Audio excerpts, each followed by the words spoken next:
Hi everyone, welcome to my channel Mystic Says. Our today's topic is going to be Divine Feminine. What is Divine Feminine और उनके क्या trait होते हैं Divine Feminine energy के। और अगर कोई वुमन अपने अंदर डिवाइन फेमिनिन एनर्जी को एक्टिवेट करती है तो उसके क्या साइंस होते हैं, उनके लाइफ में क्या बदलाव आते हैं। सो बेसिकली डिवाइन फेमिनिन, जिसको हम शक्ति बोलते हैं, शिव और शक्ति से मनुष्य बना हुआ है, ह्यूमन बॉडी बनी हुई है, उसका जो एक पार्ट शक्ति होता है, अगर कोई वुमन उस शक्ति को अपने अंदर इन्वोक करे तो उनके क्या ट्रेट्स होते हैं। सो पहला ट्रेट होता है डिवाइन फेमिनिन, वो अपने स्त्री होने पर गर्व करती है, वो उसको एक प्रिविलेज समझती है, गॉड का दिया हुआ गिफ्ट समझती है। आजकल बहुत सारी जगह पे आप देखोगे कि कई औरतें, कई फीमेल्स मैन बनने की कोशिश करती है। उनको ना इक्वालिटी चाहिए होता है कि हम मैन और वुमेन इक्वालिटी हो जाए। ऐसा बिल्कुल भी नहीं है।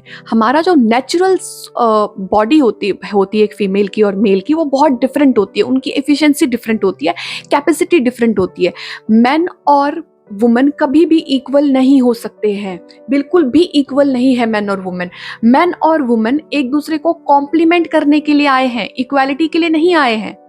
सबसे तो जो डिवाइन फेमिनिन होती है, अगर किसी वुमन ने डिवाइन फेमिनिन एनर्जी एक्सपीरियंस किया है या इन्वोक किया है तो वो स्त्री तत्व पे गर्व करती है। उनको ये पता होता है कि स्त्री एक यूनिक शक्ति है और जो शिव होते हैं, जो मेल्स होते हैं, वो एक यूनिक शक्ति है। हम दोनों डिफरेंट है और जो स्त्री तत्व है उनको वो अंदर तक एक्सपीरियंस करती है। उनको स्त्री तत्व की चीज़ें, चाहे वो अच्छे से तैयार होना हो, ब्यूटी से रिलेटेड चीज़ हो, आर्ट से रिलेटेड चीज़ हो, क्योंकि स्त्रियाँ वीनस होती है, शुक्र होती हैं, उनको म्यूज़िक, डांस, कलाएँ, इन सब चीज़ों में इंटरेस्ट होता है। इन सब चीज़ों से वो खुशियाँ अपने अंदर एक प्लेजर और हैप्पीनेस को डिराइव करती हैं।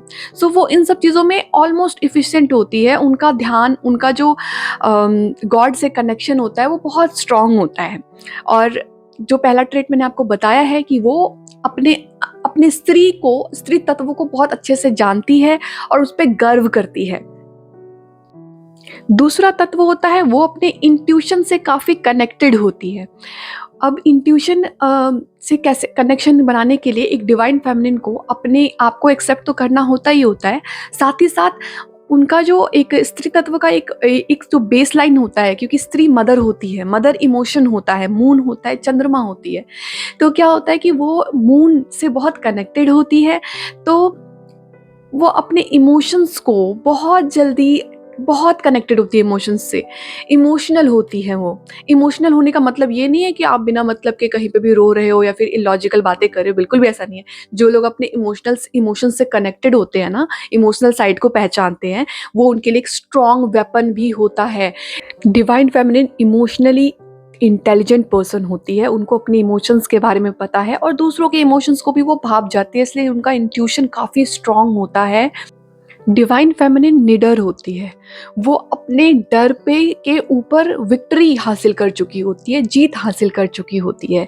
उन्हें कभी भी किसी भी सिचुएशन से डर नहीं लगता है, क्योंकि वो डर के पार डिसर्नमेंट से चीज़ों को देखती है। उनकी उसे चीज़ों को समझने की अंडरस्टैंडिंग बहुत अच्छी होती है। अब यहाँ पे निडर होने का एग्जाम्पल मैं आपको देती हूँ।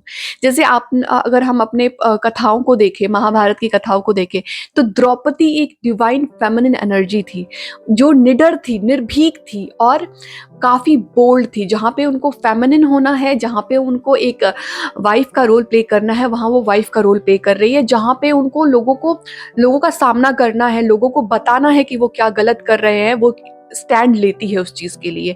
सीता का भी एग्जाम्पल हम लेते हैं, जहाँ पे डिवाइन फेमिनिटी का बहुत बड़ा एग्जाम्पल है सीता माता। अगर हम सीता माता की कहानी सुनते हैं रामायण में, तो हमें पता चलता है कि जो सीता माता होती है, उन्होंने उन्होंने एक बहुत ही अच्छे तरीके से स्त्री धर्म का पालन किया, एक पति धर्म का पालन किया और एक बहुत ही अच्छी बेटी, पत्नी और माँ बनी। और साथ ही साथ जब उनके आत्मसम्मान के ऊपर क्वेश्चन किया गया, तो वो उन सब चीज़ों को छोड़ करके अपने आत्मसम्मान यानी सेल्फ रिस्पेक्ट को चूज़ करती है। तो डिवाइन फेमिनिन वो होती है, डिवाइन फेमिनिन की बहुत इंडिविजुअल अपनी एक अलग पर्सनैलिटी होती है, और वो कभी भी अपनी पर्सनैलिटी को बच्चों से, काम से, लोगों से जोड़कर नहीं देखती, वो सिर्फ गॉड से अपना नाता बनाकर देखती है।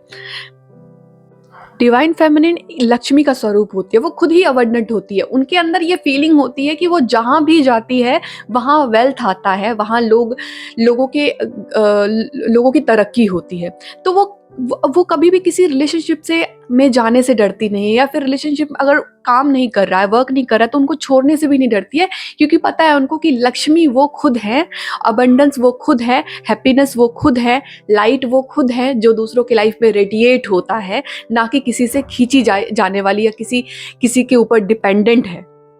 डिवाइन फेमिनिन हर वो चीज़ को क्वेश्चन करती है जो समाज इजीली एक्सेप्ट करता है और जो समाज के हित के लिए नहीं होता है।